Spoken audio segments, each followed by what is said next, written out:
Experiencing issues with Spectrum Mobile while traveling internationally? You're not alone. As of October 2025, many users encounter connectivity problems due to roaming setup and APN configurations. First, ensure international roaming is enabled in your phone's settings under mobile data. If that doesn't work, the most common culprit is an incorrect APN access point name. This setting directs your data traffic, and Spectrum's standard APN settings are critical for international connections. We will now delve into how to set that up. To configure your APN settings for international use, start by navigating to Settings on your device. For Android devices, go to Settings, then Mobile or Network, and select Access Point Names. Once you're in the Access Point Names menu, delete any existing APN entries to start fresh.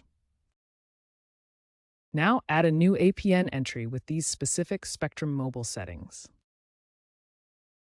Make sure data roaming is enabled in your cellular settings. Reboot your device to force reconnection.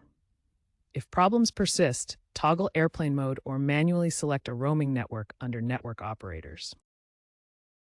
If all else fails, contact Spectrum customer support for further assistance or a potential SIM swap.